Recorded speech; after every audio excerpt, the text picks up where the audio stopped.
Season change হওয়ার সময়ে হালকা পাতলা এইভাবে সজনে ডাঁটা ও বড়ি দিয়ে দুর্দান্ত স্বাদের নিরামিষ রেসিপি একবার বাড়িতে ট্রাই করে দেখতে পারেন। খেতে হবে দুর্দান্ত ও টেস্টি। নমস্কার বন্ধুরা, অমৃত অ্যান্ড কুকিং চ্যানেলে সবাইকে স্বাগত জানিয়ে আবারও হাজির হয়েছি।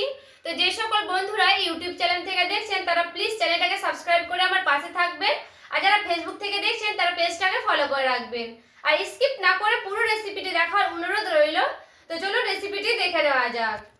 তো দেখুন বন্ধুরা, এখানে আমি নিয়ে নিয়েছি সজনে ডাঁটা, আর একটা নিয়েছি আলু, নিয়েছি টমেটো, আর নিয়েছি বড়ি, কলাইয়ের ডালের বড়ি। তো এইগুলো কিন্তু আমি সজনে ডাঁটাটা আর আলুটা কেটে নিচ্ছি, তারপরে আবারও ফিরে আসছি। বন্ধুরা, এখানে আমি সজনে ডাঁটা আর আলুটাকে কেটে নিয়েছি, তারপরে কিন্তু ধুয়েও নিয়েছি। তো রান্না করে দেখায় কিভাবে আমি রান্না করছি।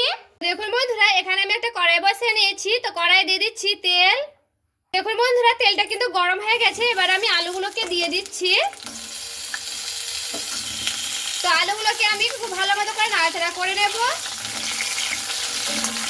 আলুটাকে লাল লাল করে ভেজে নিচ্ছি। এরপরে দেখুন বন্ধুরা, আলুটাকে কিন্তু আমি লাল লাল করে ভেজে নিয়েছি। তো এবার কিন্তু আমি একটা বাটিতে উঠিয়ে নেব। এবার আমি সজনেগুলোকে দিয়ে দিচ্ছি। তো সজনে ডাঁটাটাকে একটু ভালো মতো করে ভেজে নেব।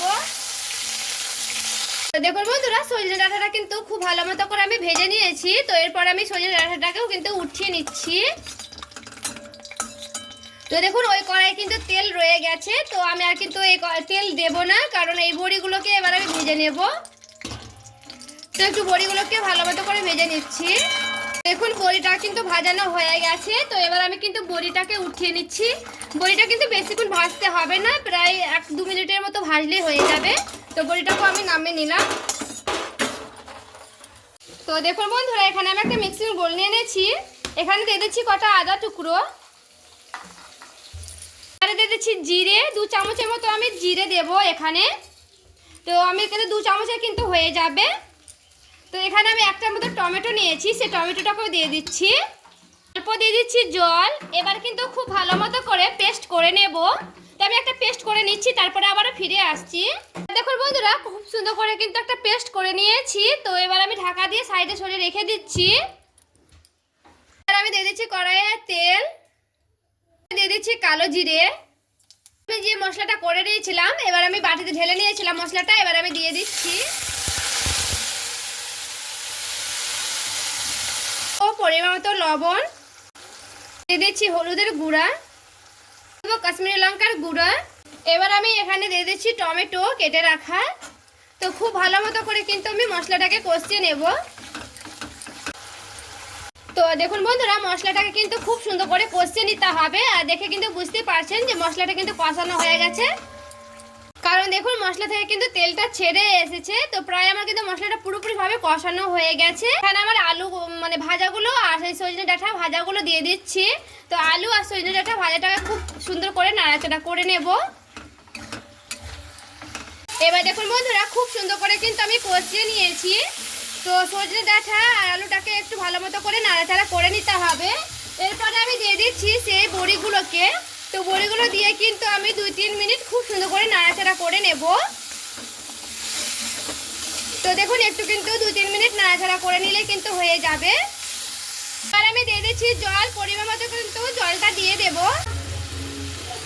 দেখুন বন্ধুরা, জলটা কিন্তু দিয়ে একটু ভালো মতো করে নাড়াচাড়া করে নিয়েছি। তো এরপরে কিন্তু আমি ভালো মতো করে ফুটিয়ে নেব। এরপরে আলুগুলো বা বড়িগুলো সবগুলো কিন্তু খুব সুন্দর সেদ্ধ হয়ে যাবে। তো এবার আমি ঢাকাও দিয়ে দিচ্ছি, ঢাকা দিয়ে খুব সুন্দর করে সেদ্ধ করে নেব। বন্ধুরা, খুব সুন্দর করে কিন্তু আমি ফুটিয়ে নিয়েছি। আর দেখুন, এই যে দেখুন, এই আলুগুলো কিন্তু খুব সুন্দর সেদ্ধ হয়ে গেছে, দেখে বুঝতে পারবেন। আর এখানে সজনে ডাঁটাগুলো কিন্তু সেদ্ধ হয়ে গেছে, কিন্তু আমি নামিয়ে নেব। তো বন্ধুরা, এইভাবে কিন্তু দেখুন বড়িগুলো ঠান্ডা হওয়ার ফলে কিন্তু ফুলে ডাবল হয়ে যাবে, অনেকটাই কিন্তু এই যে সেদ্ধ হয়ে গেছে, দেখে বুঝতেই পারবেন। তো এবার কিন্তু আমি পুরোপুরিভাবে ঠান্ডা করে নিচ্ছি, তারপরে কিন্তু আপনাদের আবারও দেখাচ্ছি। আর যে দেখুন বন্ধুরা, আমি কিন্তু রেসিপিটি পুরোপুরিভাবে নামিয়ে নিয়েছি। আর দেখতে দেখুন কতটা লোভনীয় হয়েছে, আর কিন্তু খেতেও খুবই ভালো হয় এইভাবে রান্না করলে। সজনে ডাঁটা ও আলু বড়ি দিয়ে এই রেসিপিটি একবার হলো ট্রাই করে দেখতে পারেন। খেতে কিন্তু দারুণ হয়। নিরামিষ দিনে কিন্তু এইভাবে রান্না করলে খেতে দারুণ হবে। তো বন্ধুরা, আজকের এই রেসিপি কেমন লেগেছে অবশ্যই আমায় কমেন্ট করে জানাতে ভুলবেন না। তো ভালো লেগে থাকলে প্লিজ একটি লাইক করবেন, চ্যানেলটাকে সাবস্ক্রাইব করে আমার পাশেই থাকবেন। দেখা হচ্ছে আরও একটি রেসিপির সঙ্গে। সবাই ভালো থাকবেন, সুস্থ থাকবেন।